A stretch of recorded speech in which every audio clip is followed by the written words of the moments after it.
Why time feels slower when you're bored. You're sitting in a waiting room.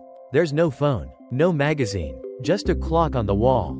You glance at it. 5 minutes have passed. You look away. Count to what feels like another 5 minutes. Look back, and only 90 seconds have moved. Meanwhile, last Saturday, the one where you laughed with friends until 2 a.m., felt like it lasted about 20 minutes total. Same planet, same physics, same 60 seconds in every minute. So why does your brain lie to you about time? And more importantly, why does boredom always make the lie bigger? Here's the first strange truth. Your brain does not actually have a clock. You have a heart that beats, lungs that breathe, a circadian rhythm tied to sunlight. But nowhere inside your skull is there a tiny ticking organ measuring seconds.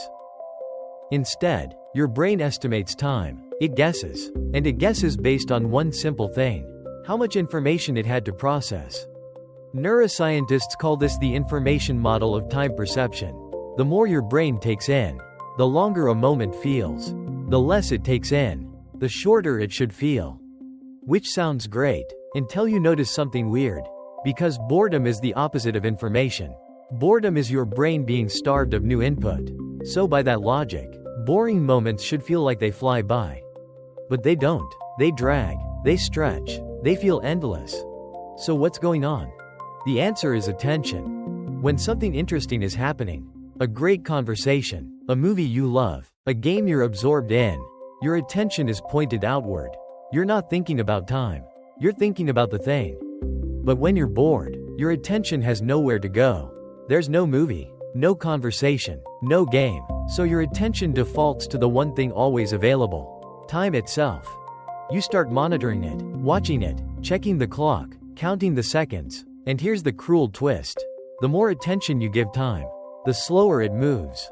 Psychologists have a name for this. They call it the watched pot effect. A pot of water boils in the same amount of time whether you watch it or not. But watched, it feels like forever. When you're bored, your mind becomes a watched pot. Every second gets inspected, every minute gets weighed, and under that microscope, time swells up like a balloon. It's not that boredom slows time. It's that boredom forces you to notice time. And noticed time is heavy time. Now let's go deeper, into the chemistry. Inside your brain, there's a neurotransmitter called dopamine. Most people think of it as the pleasure chemical. But that's not quite right. Dopamine is actually the prediction chemical. It fires when something interesting might be about to happen. When dopamine is flowing, your brain is engaged. It's making predictions, updating expectations, riding the rush of what comes next. And in that state, your sense of time compresses.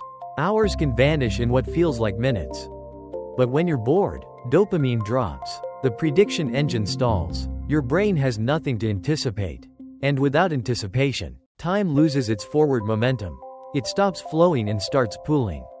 This is why scrolling on your phone for 2 hours can feel like 20 minutes. Your brain is getting micro doses of dopamine with every swipe. But sitting in silence for 20 minutes can feel like 2 hours. Because the prediction engine has nothing to do but stare at the wall. Same clock, wildly different experience.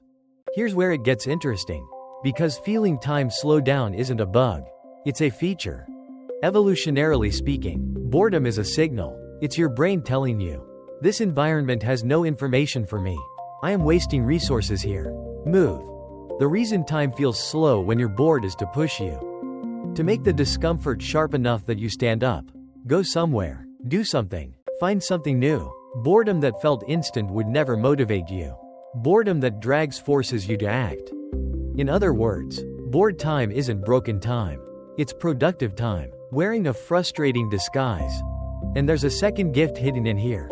Studies on creativity have found that the most original ideas often emerge during periods of boredom.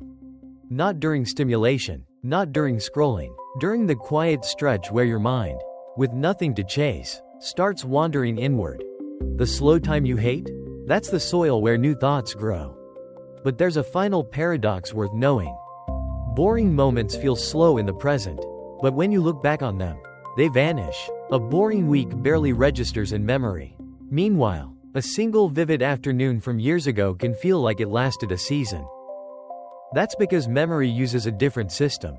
Memory measures time by how much you remember. And boring days leave nothing behind. They evaporate. So here's the strange equation. The days that feel longest while you live them become the shortest in your past. And the days that feel shortest while you live them become the longest in your memory.